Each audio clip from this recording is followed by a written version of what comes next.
Hey guys, it's Tom here from Elevate Digital, and today I'm joined by Gareth from Newfound Media. Gareth, thanks so much for coming on.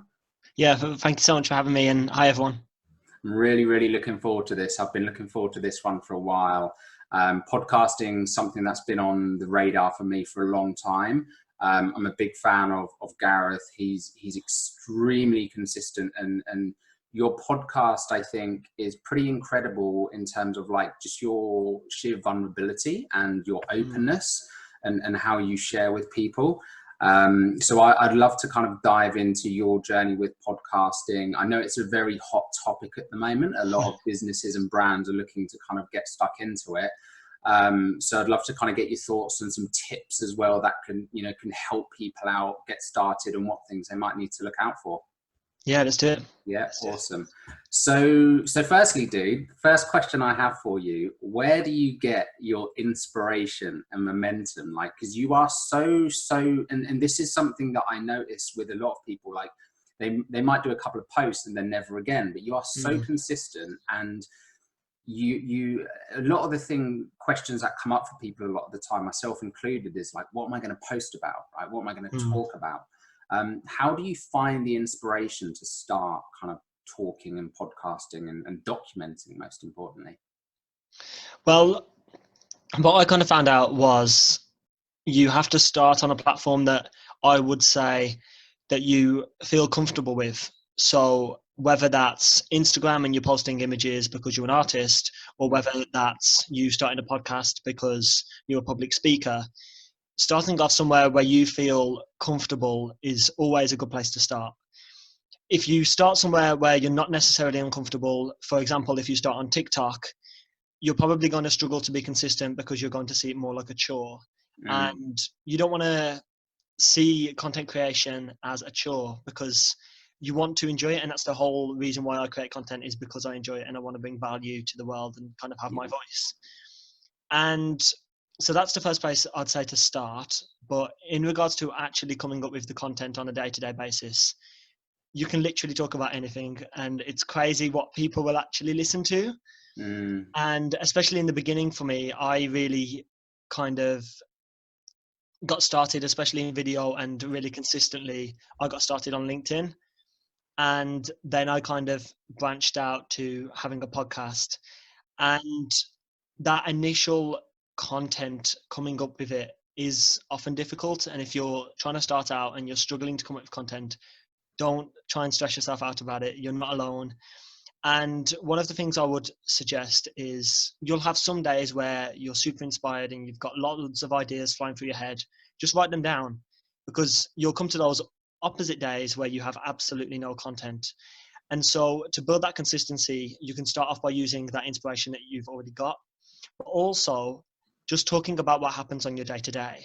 If someone annoyed you at work, but then later on in the day you realized actually there was no reason for you to get annoyed, you can talk about that and talk about how actually you're becoming a bit more self-aware, and you're realizing the emotions that you're feeling, and you're letting them flow through your body, and it comes back to that meditative state.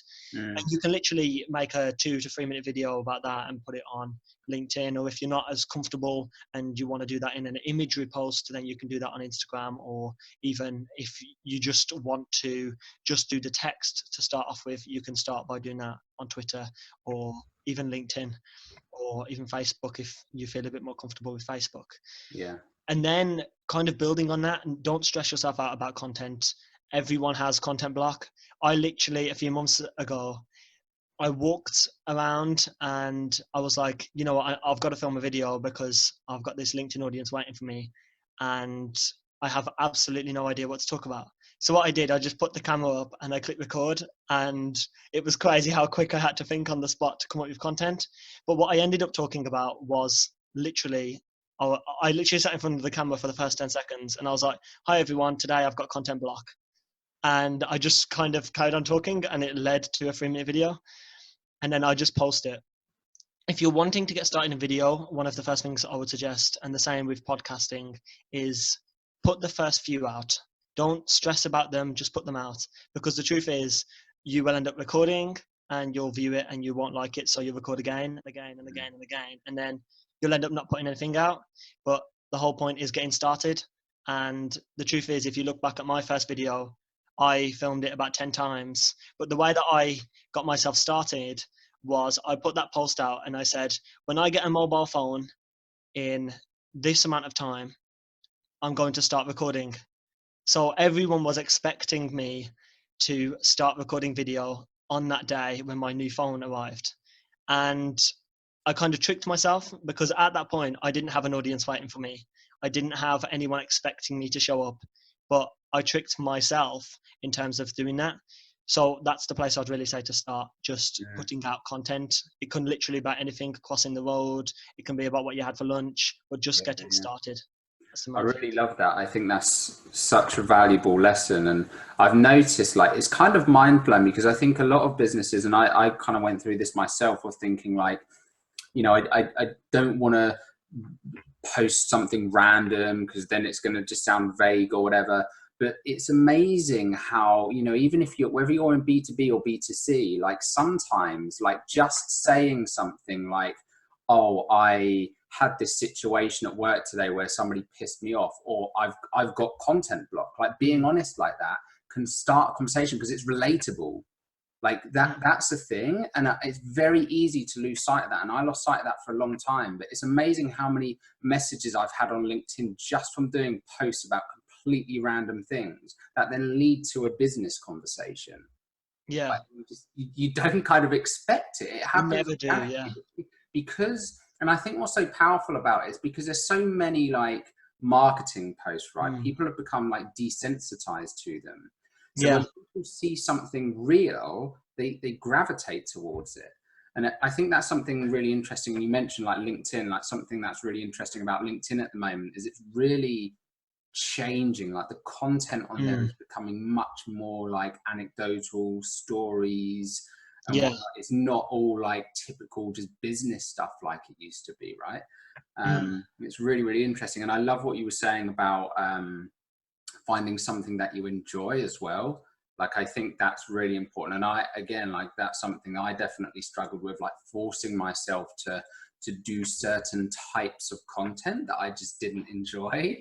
And then it becomes a chore, right? So I think that's super valuable. That's awesome.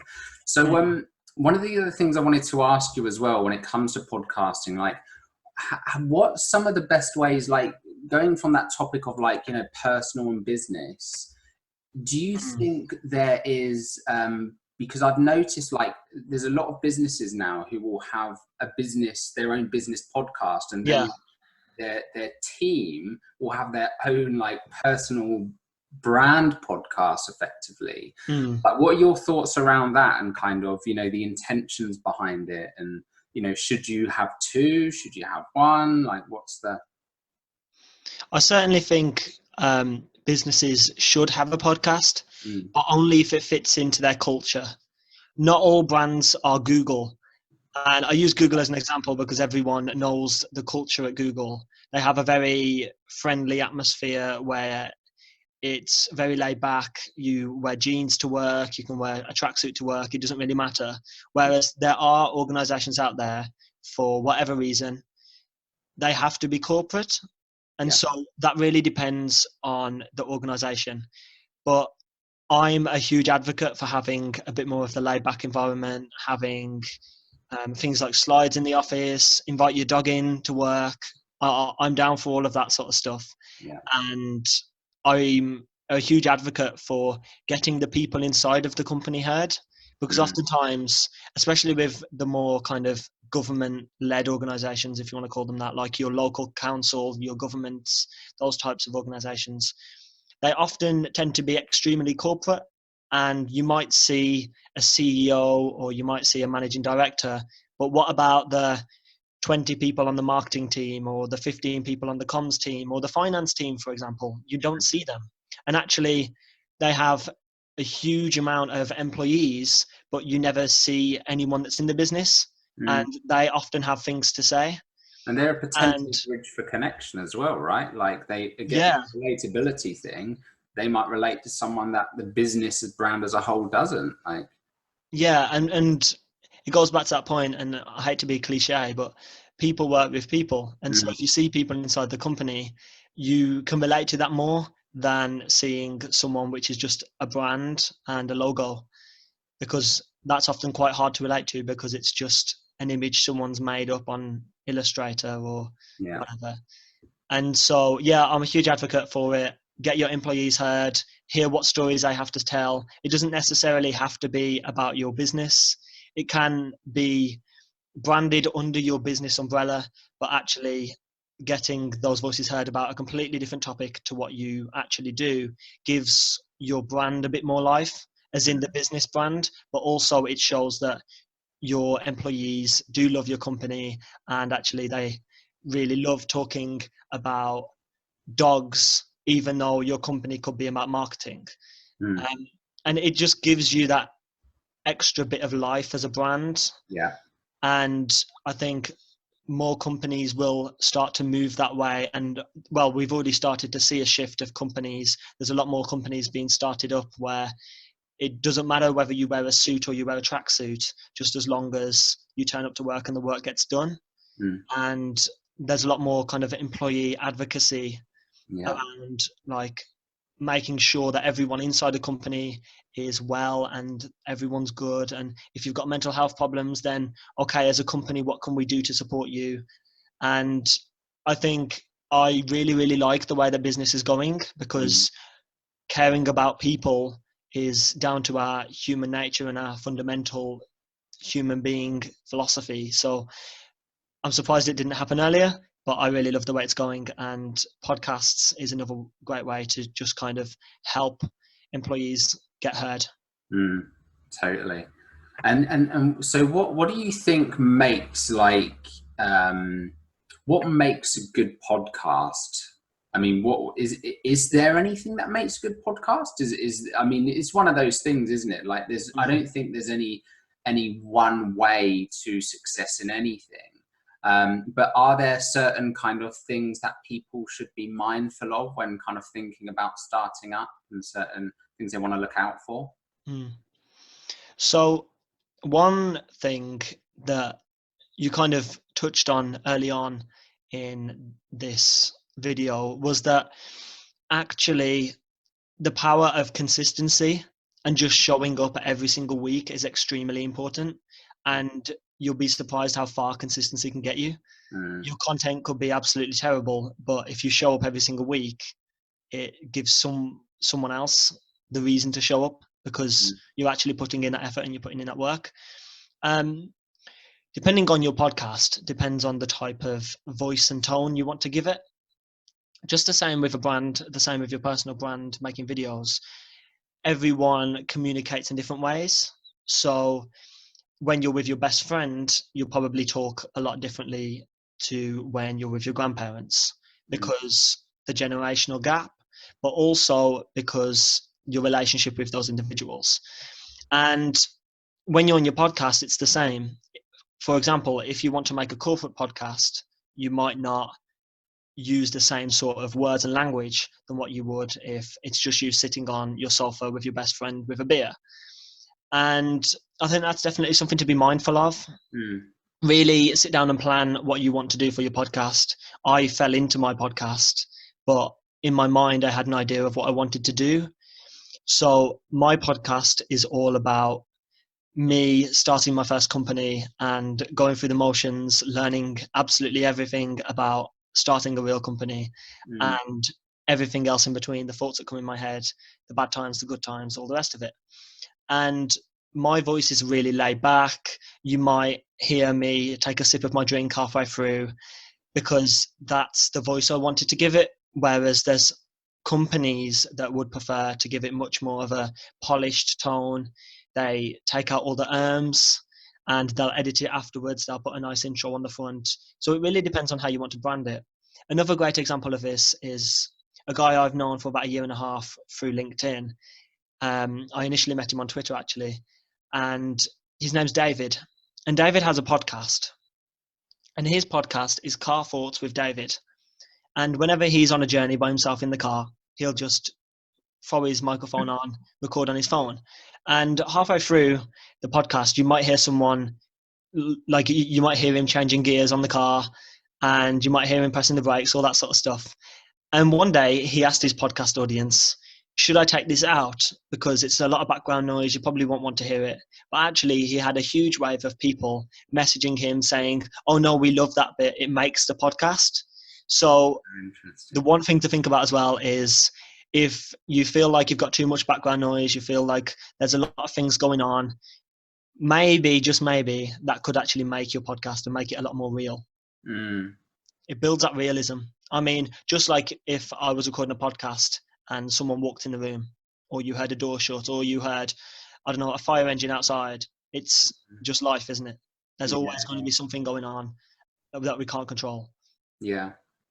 Yeah, I really like that. You know, I guess it's the same with anything, right? Any form of marketing, like knowing your audience, but also like what is your actual brand about? What's your tone of voice, right? Who do you want to be seen as? So I think that's great. And, you know, something we very often see with some of our clients occasionally, and it's, you know, really, it's terrible to see sometimes, but you see so many businesses that start up, you know, with such great intentions, and they're really passionate about what they're doing, but then, you know, they build up this successful 7-8 figure business, and then the business ends up consuming them, and it's no longer them because they've been trying to be someone else. And it's terrible because, you know, people are then, their passion turns into a chore, right? And they hate running their business. So I think that's really, you know, I think that's great advice there, to kind of be mindful of that, and think about who do you want to show up as, because it's pretty, like you were just saying about that car guy, right? Like there will always be an audience. It doesn't matter like how crazy the idea is, there will always be an audience. And sometimes it just takes sticking around, you know, like the consistency thing. So yeah, no, that's brilliant.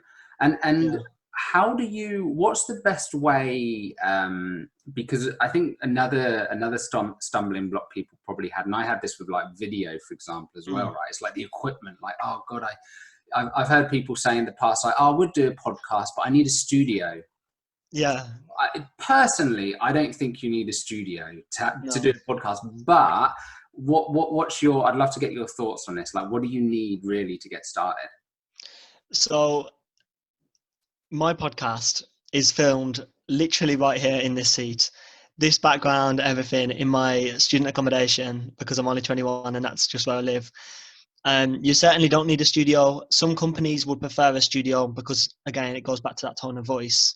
But if you just want to start one with your friends, then feel free to just start one with your friends. You can literally crowd yourself around your mobile phone and record it. Download, I don't know, iPhone recorder app on the App Store, or Android recorder app, whatever. Just literally search recorder app, and there'll be loads of that come up in the app stores. And then literally just click record. It's that simple. Crowd yourself around your mobile phone. There are tips out there that you can get that help you and help your microphone on your phone pick up your voice better. You are meant to have it at 90 degrees, I believe. But I don't really think 10 degrees either way is going to make much difference, to be honest. I mean, you know how to speak into your phone. Or if you have a little bit of a budget and you want to invest, the first thing I would say to invest in is a microphone. This one I've got right here only cost me £20 on Amazon. I haven't invested much and it works. So that's all that matters. Yeah. I don't think it's about the equipment. I think getting started in the beginning is the main part. Yeah. You can deal with the equipment later. Definitely. Getting started, getting into that consistent habit of showing up every week or showing up every day or every month, depending how often you want to do your podcast. Yeah.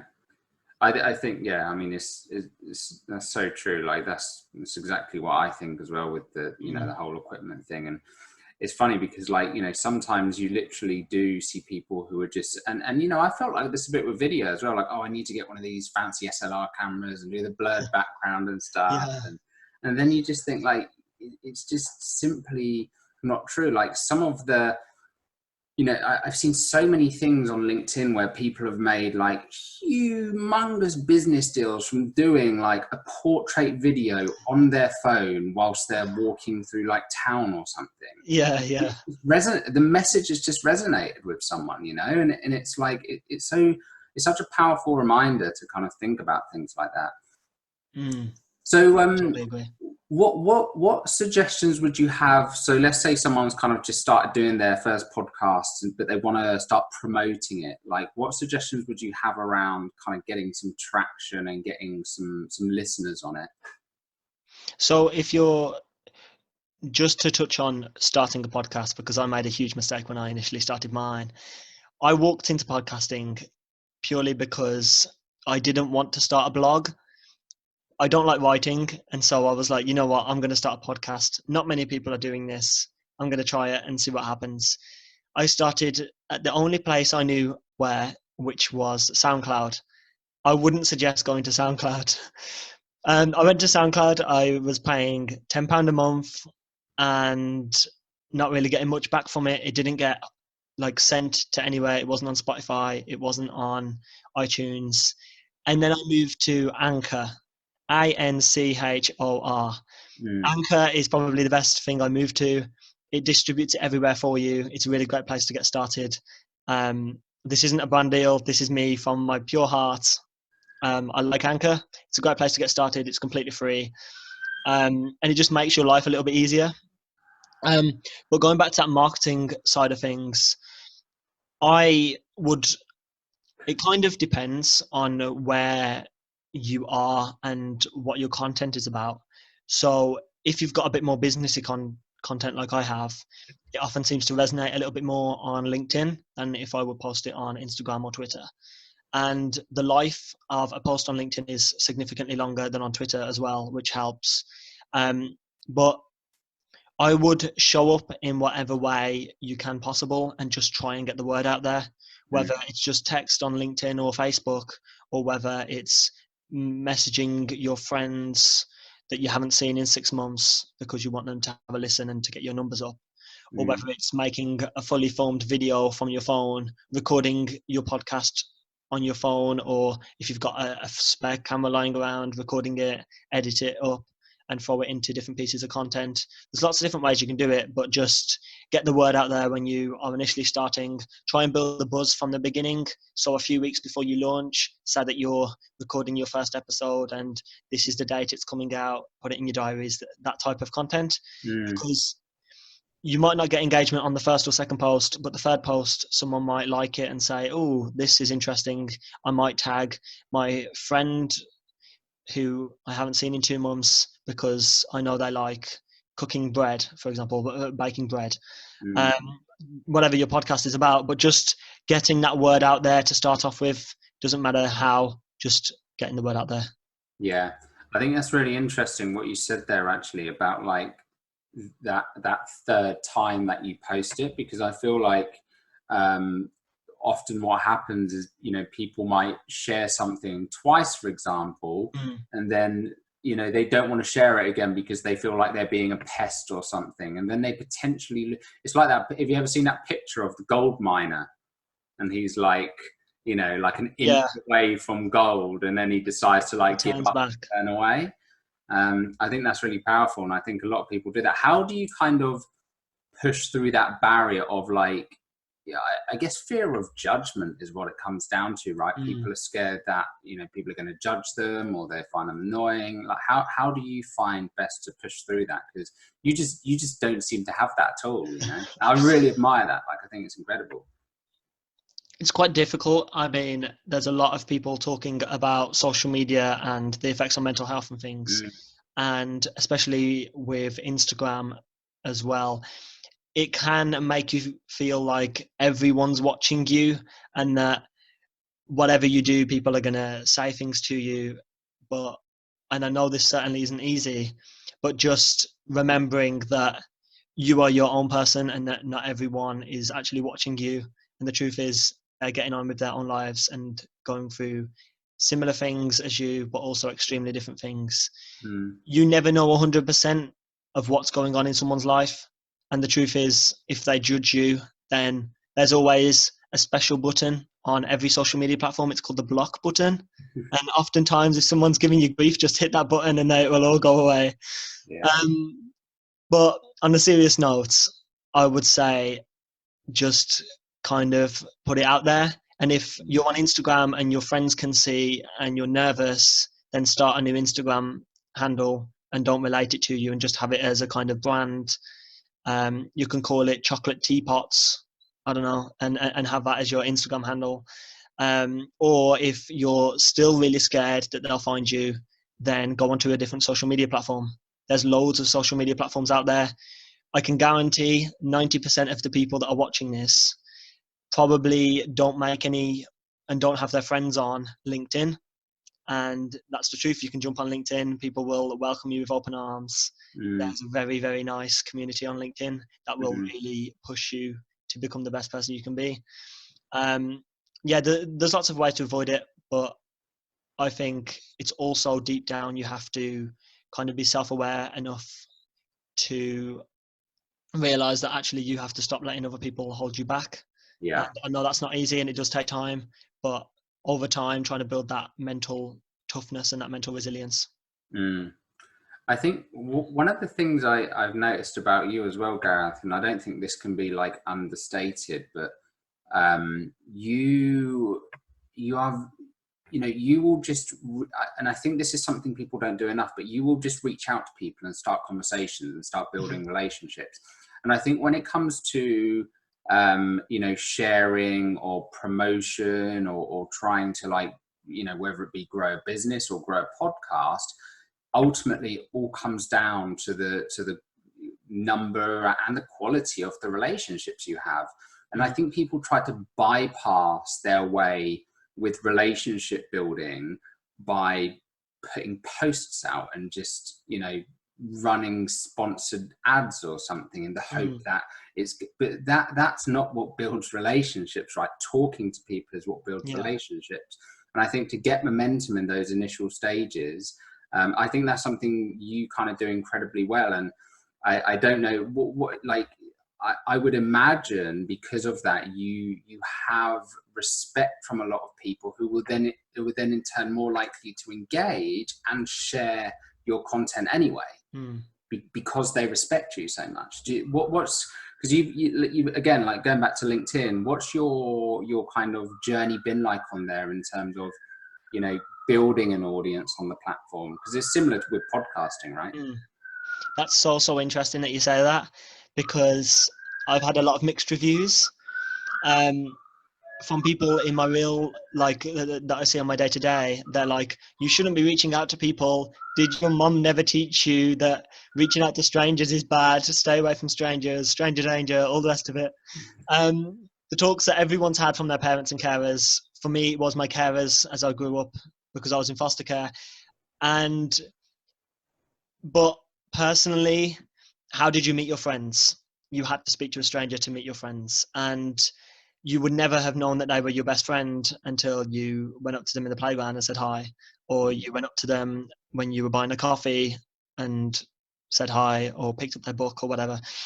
And so I think that's the way that we make friends. It's the way that we become more connected. It's the same if you go networking, you go to a networking event. If you stand in the corner, you're not going to meet anyone. Networking is about opening your arms to strangers. And I think that at the end of the day, 9 out of 10 people in the room are going to be nice to you. You might occasionally hit that 1%, and you never know, in the first 10 people you meet, you might hit that 1% that just don't resonate with you. But I think going back to that point that you said about the minor, you don't know how close you are to meeting that first person that's going to really push you to the next thing. And it also leads back to opportunity. I'm a huge advocate for, you never know how close you are to your next opportunity. So every single day I like look in the mirror and I just think in my head as I'm walking down the street, I'm like, today could be the day that changes my life and spirals me to somewhere which I never expected to be in 10 years time. And I think when you're reaching out to people, whether that's in the comments on Twitter, going through a Twitter hashtag, or whether that's on LinkedIn, reaching out to someone personally like we have, and now we're chatting, you just don't know who's on the other end. And I think it comes to the point as well where it's like pessimism or optimism. Is the glass half full? And I am definitely glass half full type of guy, because I'm like, the people don't know me and I don't know them. And a lot of people will be like, oh yeah, but you don't know them. They could be a dangerous psycho killer. And I'm like, yeah, but they could also be the person that's going to change my life. Yeah. And I think that comes down to mindset. Mm. And I'm a huge advocate of a positive mindset. Yeah, I love that. I think that's so powerful. Because I mean, I just think as well, like you said, you never know. I think a lot of people go into it with the mindset of like, oh, what if they don't become a client, or what if they don't become a subscriber or a listener to my podcast? You know, you don't know how it's going to turn out. They could become your greatest mentor. They could become an incredibly valuable partner who is able to put you in front of hundreds of thousands of people. You just don't know. Like it could just be something about you, something you say to them that resonates with them. It doesn't matter who they are, how kind of high up you perceive them, whatever the case may be. And hey, look, worst case, what you make a friend. Yeah. I think it's people kind of looking at it very one-dimensionally, and I think that's really, really powerful. I'm so glad we kind of touched on that. And I think that's probably a good place to kind of wrap it up. But before we do, tell us a bit about Newfound Media and what you do and how you can kind of help people to get started with podcasting. Yeah, of course. So as you probably realized, I'm a huge advocate of giving people a voice, and I built my brand around that. After being on LinkedIn and having my own podcast and really learning a lot about people, I've really noticed that there's a lot of people out there that just don't feel like they have a voice. They don't feel like anyone's listening. And that's what my business is based around. So what we do in short is we help people make, manage and market their podcasts. So I help them with the starting up the podcasts, but also helping them manage it, doing the editing and those types of things. And then in regards to the marketing part, at the moment, what I'm doing is helping businesses internally, giving their employees a bit more of a personal brand, teaching them how to get their voice. In the future, what I'm looking to do is expand that marketing side out and really have kind of a digital agency part on that side to help people do the marketing of their podcast, to do their social media, all that sort of stuff. But that's Newfound Media in a nutshell. Amazing. I'll put a link to Newfound Media in the description to the video below as well. Gareth, that's awesome. Thanks so much for your time, dude. I really appreciate it. Yeah, thanks for having me. All right, speak to you soon. Cheers.